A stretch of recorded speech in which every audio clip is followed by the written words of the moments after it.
Thank you for joining Dr. James, Rini, and I, the Curiosity Conduit, for a look behind the curtain of letting destiny deliver. Please feel free to add comments or ask questions below, and make sure to subscribe and like. Dr. Rini or I will be happy to answer any questions you have. Today, we will be discussing the second pathway, which is to achieve awareness of the conscious and unconscious minds. This conversation may lead to feelings of inspiration and curiosity, and it could create some inner movement. That's all welcome. Life will reveal your destiny through all opportunities you keep yourself available for. So, allow yourself to stay open and let's see what destiny delivers. Okay, so we are going into the first portion of this, and I want to read it directly out of your book. It says, achieving an awareness of the conscious and unconscious minds that improves the flow of energy and information from one brain to the other and one mode of thinking to another. So this is the second pathway. What is meant by that? Well, in order to have a good relationship, you kind of need to know each other, do you not? Yes. And part of a relationship when it starts is getting to know each other. And then if that relationship builds, you experience life together and life events, and then you learn more about each other in terms of how you handle life events, and whether you're good at it or bad at it or need to learn this or that. So conscious awareness is one person in the relationship. Unconscious awareness is another person in the relationship. And it's helpful if the conscious mind is aware of how one person operates. Like my wife, she's an extrovert, I'm an introvert. And early in our marriage, she said one weekend, she goes, last weekend we were out and we were doing things and going places, but I know you're an introvert. Since we did that last week, let's just stay home and hang around the house and chill because you're an introvert and you like to do that. So see, she has awareness of herself. She has an awareness of me. And through both awarenesses, and we're able to have a balanced relationship. Because she goes, oh, we did what I want to do last weekend. Let's do what you want to do this weekend. And she's very good at doing that, which then allows us to balance rather than compete one over the other. So having an awareness of the conscious and unconscious mind and how they work allows you to be more comfortable and more understanding of how the energy flows between those two brains. And in the process, you get the benefit of having both of those systems to guide you and help you achieve the things you want to achieve. So I'm going to go into this next quote, which directly ties into what you were talking about. And then I'm going to explain something that came up in my mind when you were just giving those examples. So, an awareness of conscious and unconscious thinking potentials also makes it easier to have a balanced relationship between the ego and the self. So, there was a point when I started to really consciously have an awareness of my unconscious mind and just seeing what it could do. And I started to have this crush on myself about it. And because it was very cool to learn this different part of myself that I wasn't so aware of that was there. Would this be an example of more of how more of a balanced relationship is Well, yeah, because you happening? became aware of a part of yourself that is a part that you weren't aware of. And once you're aware of it, then you can make use of it or eliminate it, whichever, the case may be, if it's a negative. So yeah, that's why awareness is such an important gift that we have, and even more important to utilize it properly. What are some signs for an individual that they're starting to have more of a balanced relationship between their ego and their self? They're less conflicted. They have more integrity because the ego and the ego is the president of the conscious mind. The self is the president of the unconscious mind. So they have all this power that they can wield, but they see the world in different ways. The self is there from the beginning. It's a matter of letting it unfold and grow and emerge. The ego is the thought police. It says this is okay to think, This is not okay to think. And in that process, then it can repress and it can deny or disown important parts of the self because it's not approved by the ego. And that gets people in trouble because most people are ego driven than self driven. And then it gets even more confusing because when some people are more self directed, then they're called selfish, you see, which again, the ego doesn't like to hear. No, I'm not selfish. So it'll move away from that self-directed behavior because it's been mislabeled as selfish behavior, and the ego doesn't want to be seen as selfish, so now it's moved back into ego behavior rather than self-directed. So it's that ability to tell when something is authentic. You know, when I wanted to study psychology back in 74, as I've said before, you were totally counseled against it. But I knew myself well enough, it is what I wanted to study. And so all the fear mongering that I was given, none of it took place. In fact, it's just the opposite. In the year 2026, it's totally the opposite. Mental health is like, in the forefront of everything. Where back in 1974, when I went to college, it was buried so deep in the earth that it was non-existent. I know we've kind of been talking about this, but this quote for a while here, though. But wanted to make mention. You talk about selfishness. And there's one thing that I've been seeing on social media quite often, and I've heard people talking about it, where there is a difference between being selfish and taking care of yourself. Or as I like to call it, self-directed. It is the self that's directing your behavior, not the ego. Like, for example, the ego is invested in image. So the ego can motivate you to lie about yourself so that you look good. Where the self will want to be more authentic. Okay, so if we are much more egotistical, we're going to be much more defensive, much more in denial, and more likely to fake it so that we can project the image that we want. But none of that is real. And then after a while, a person, fake it till you make it. You've been faking it for so long, you now believe it, but it's still fake. It is. That's. I mean, I think that's everywhere, and with lots of individuals as they're growing up and trying to figure out who they are. So, I mean, that's so And common. it's so hard, especially in this day and age, because we're confronted. I mean, you just see with sexuality and people, all the different things people can fall into or see themselves. It's much more confusing than it was 10 or 20 years ago. Yes, there's And that's a just lot more with options. sexuality, let alone all the 9,900 other things we have to reconcile. Yes. Okay. So I am going to move on to the next quote. And I'm like forcing myself to do this without glasses because I forgot them because I haven't been wearing them off and on. Well, I could read the quote. You want to read the quote? Yeah, I'll read it since I wrote it. I mean, All right. You go ahead and read that. Let's see how it sounds. okay. To have a working relationship with the unconscious, the conscious mind must learn how to interpret the actions of the unconscious mind. This learning includes viewing the unconscious as a force invested in your well-being, even though it does not always feel or seem that way. As I like to say, the unconscious loves us.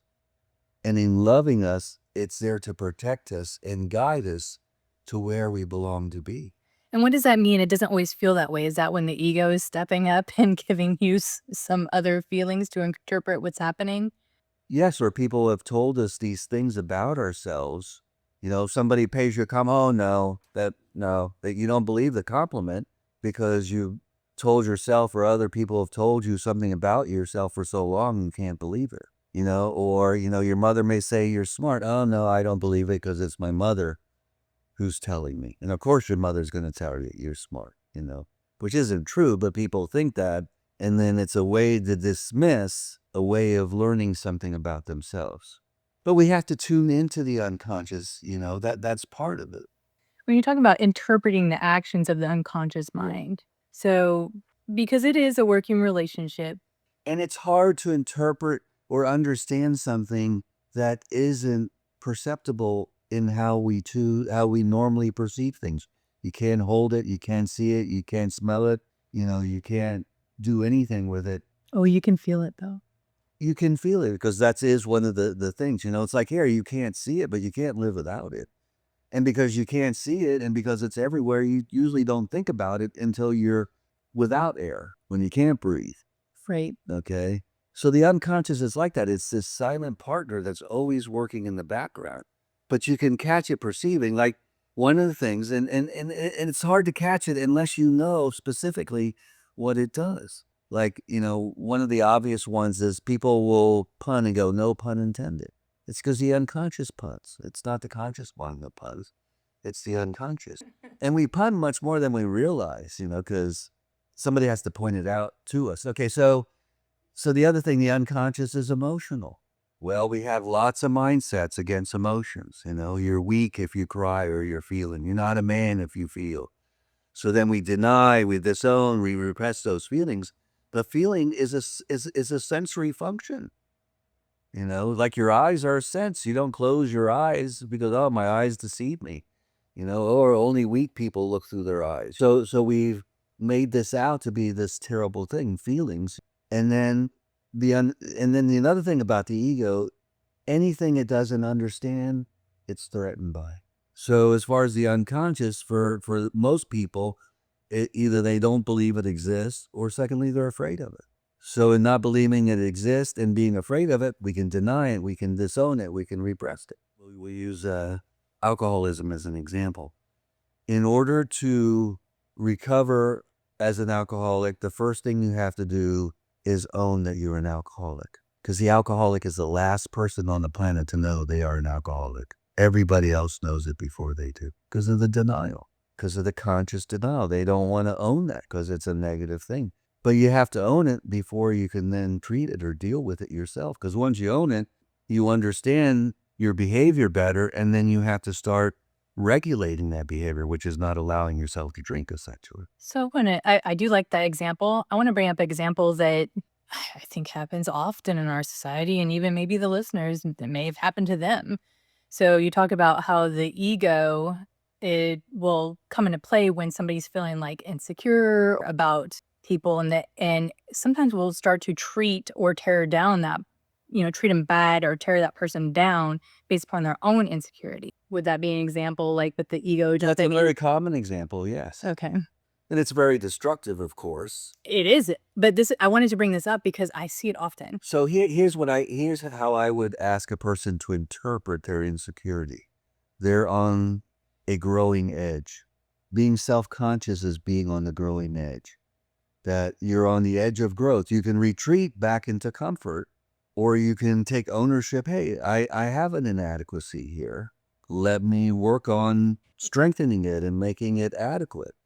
As opposed to, oh, you're a piece of crap because you think you're better than me, or this, that, or Right. the other. That It's an opportunity. It's a good opportunity. Yes, but see it as that, like most people don't like anxiety. I mean, who would?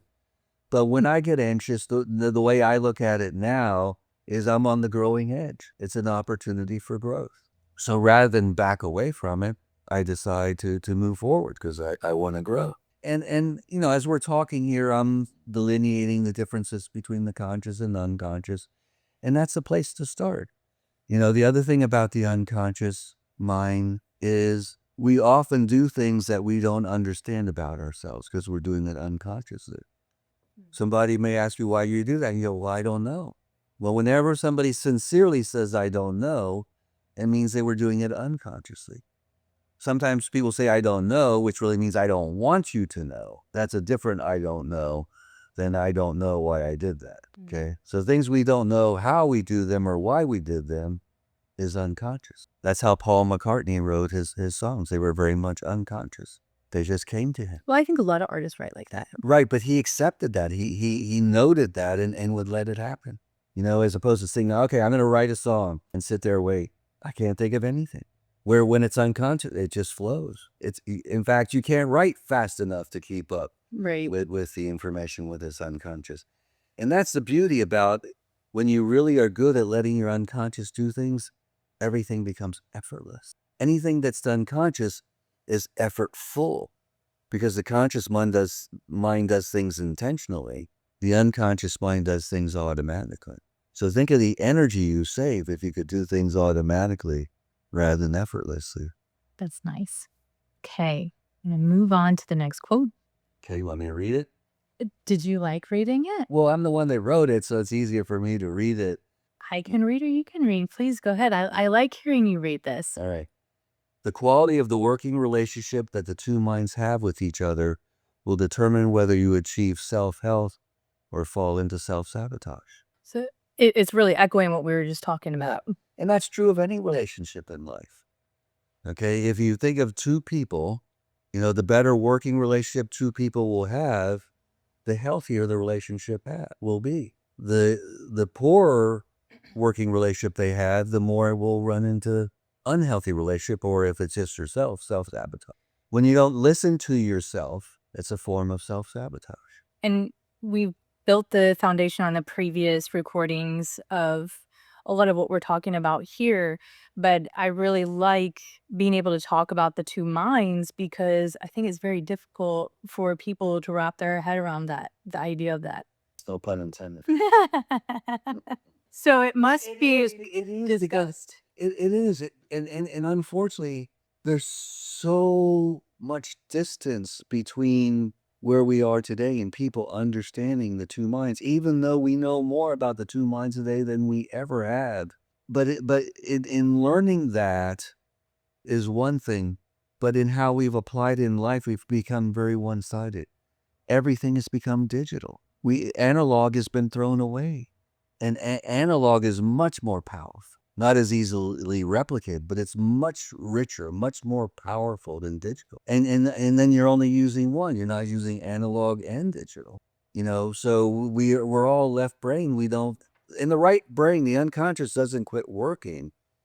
It's just not a working relationship. It goes rogue because the conscious mind isn't able to work with it. And when you say it goes rogue, what does that mean? It's like a drunk driver. The conscious mind becomes a drunk driver because it's lost all sense of judgment and rational control that is given to us by the unconscious, by our true sense of self. People get into relationships and they say they lose themselves. What does that mean? Well, it means that I've given everything up to be with you. I don't hang out with my friends anymore. I don't go to the gym anymore. I don't go to my favorite restaurant so I can hang out with you. And at first that seems right because my ego is so adoring of you and so glad to be with you that I do it willingly. Yeah, but at a certain point, the relationship is going to be unhealthy because you've lost yourself in the relationship. And I've heard people go, no, I don't want to be in a relationship because I lose myself. No, it's the key is have the relationship, but not lose yourself. Because either way, if you get in the relationship and you lose yourself, you're incomplete. If you don't get into relationships in order to not lose yourself, you're incomplete because you don't have a relationship. And we need a relationship to be completed. And all I hear is that that person understands the concept, but they don't trust themselves, which this is what helps with that. These pathways and being able to be more connected to yourself so you can trust yourself. Well, and we have an obligation to host and honor ourselves. And if you don't like yourself, either you need to change yourself because there are things that you're doing that you don't like, or B, you need to learn how to like yourself. And part of that is recognizing what we were just talking about. You had the first part of awareness and then of the self, and also having the awareness of the conscious and unconscious minds, working on those relationships. We'll get into those actions and everything later, but I think this is a good means to help start with that. And, going back, how can you recognize when your unconscious is working in you? It happens automatically. That's the best way. Something that happens without any conscious intent, And I think it is you know? always working. It is always working. It's whether the conscious mind is able to have a partnership with it as to whether or not it's working. Like people sleep, but they dream. And I've had people come in, no, I don't dream. I never remember a dream, so I must not dream. No, you have to dream or your cognitive functions will deteriorate rather rapidly. You just aren't, you're not being allowed conscious awareness into the dream. So see, there isn't a working relationship if you don't remember your dreams, because if I don't remember it, how can I work with it? So the unconscious is always working, but it's a different form of awareness than conscious awareness. So you have to learn how to have that awareness because it's not conscious. You can make it conscious, but it's not naturally conscious. And I would say from the things that I've learned to sit here and say, "Oh, you have to do this or that." It's individual to it's not just one size fits all answer on how to do that. But it's also what we become to believe. Like, I'll use this one. This is very common in therapy. Clients come in and they go, "Oh my God, I'm rambling." Okay. Which is what you want the person to do. You know, as I like to say these days, I speak ramble, you know. And here's why it's important. Because really what they're saying is, no, I really ought to think through and sort through and only tell you the things that I think are important. See, but that's the ego talking. When the person is rambling, that's the unconscious talk. And if we go back to the very first person with Freud, what he did with therapy was free association. Because through that free association, he could then dig through all that and discover what the problem was. Where if it's the conscious mind a lot of times doesn't know what the problem is. And it has an idea, it has an but like I've said before, the conscious mind is most often wrong in its interpretations. So one of the things is that when we're much more spontaneous, we're unconscious. When we're doing things automatic, when we feel safe with somebody. You know, people say when you're home, you can let your hair down. You're much more unconscious. When you're in public, so you got to be much more aware of your P's and Q's and dotting your I's and crossing your T's. So it's a lot more work. You know, a colleague of mine was interviewing at the university for a position there, you know, and it's an all-day interview. They got to take him to lunch and to meet everybody and everything else. And I saw him at the end of the day and he says, he goes, being nice is a lot of work. I'm exhausted. Well, because he couldn't be his natural self. He was his hosting self, which is a lot more work than, I'm just going to sit here and relax, which you can do at home. You can't usually do that in public. You have to have some sort of persona, you know, not that you can't be that way public, but you can. But most people have a persona, that mask they wear, you know. So it's always a lot less work, a lot more effortless to be unconscious. So, information's being like pushed up, and it has to do about my comment at 12:50 on Thursdays. Yeah, just before we meet. I was like, "Oh, I'm on the edge of grows," and then the word was wrong. So the anxious feels like excited. Anxious was not correct. I get excited. Excellent. See, a reinterpretation there. And there's a big difference. I mean, they're both excitement. One's negative, one's positive. Yeah. So okay, now how did I correct that? I feel better now. See, and see that I feel better now is powerful, because see, whenever a client says to me they leave here feeling better, that means I have increased their neural integration. If they feel leaving worse, I've decreased their neural integration. In other words, I've helped them consolidate their thinking to where it makes sense, rather than coming away more confused than they came in.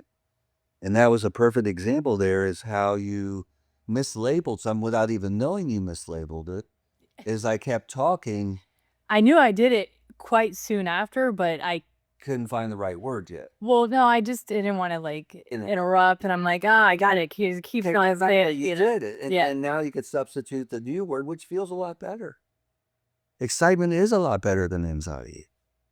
Yes. I mean, in their true form, you know.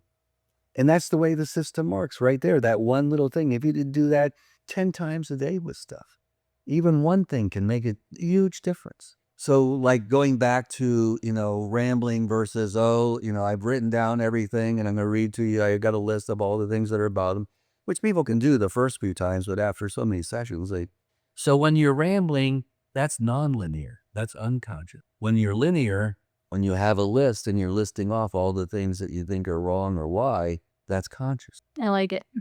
Would you like to go on to the final one? Yes. Please read it.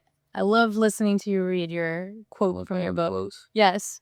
I'm quoting myself.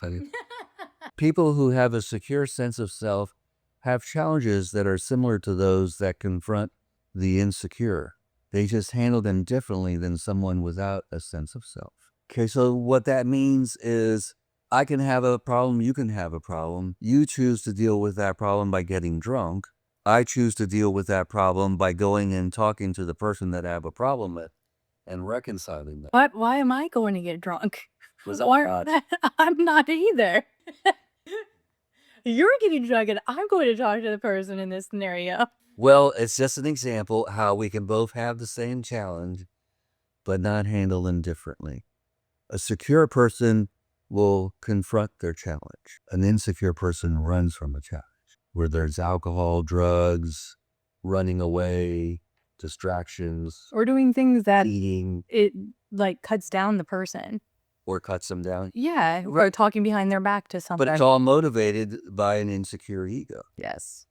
Now, for me, see, the way I have taken insecurity all my life is I want to know how I'm insecure so I can develop it and not have that vulnerability anymore. Be on the edge of growth. It's like being afraid of the dark. I'm not afraid of the dark anymore. Oh, you were afraid of the dark? What kid isn't afraid of the dark? Oh, kid. Okay, maybe I was older than that when I got over it. But we have to get over our fears, for example, unless we want them to haunt us all our lives.